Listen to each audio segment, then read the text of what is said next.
nagkaroon ng briefing ang DOH, Undersecretary Maria Rosario Vergeri, nabanggit ho niya, 37 areas ang nasa alert level 4 ngayon dahil sa banta ng COVID at 17 mga munisipyo, lugar sa NCR ay may naitala ng kaso ng Delta variant, Yusik Densig, sir.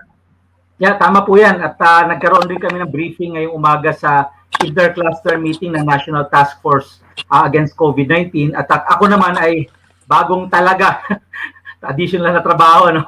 Bilang isang pinakamalaking task group sa National Task Force on Community Response, no? Ito yung task group na mag-identify po ng mga area na dapat gawin kung sila po ay nasa potential na isang surge, no? Or siguro nasa panahon na isang surge.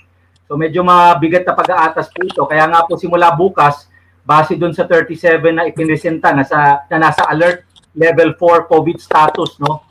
Bukas po magpapatawag po ako ng isang pagpupulong sa mga local chief executives sa Region 3A or Central Luzon para mapag-usapan o mabanggit namin sa kanila ang kanilang mga COVID-19 case data, kung bakit sila nasa alert level 4 at para mapag-usapan namin ang mga action plans para iwasan ang surge or kung sakaling mangyari na yung surge na tinatawag, ano, paano natin i-address ito.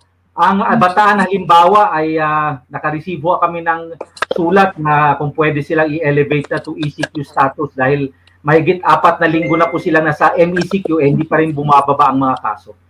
Opo, ibig sabihin, no, mismo ang mga LGUs na rin ang humihingi na i-elevate o itaas yung kanilang mga quarantine classification sa USEC? Tama po.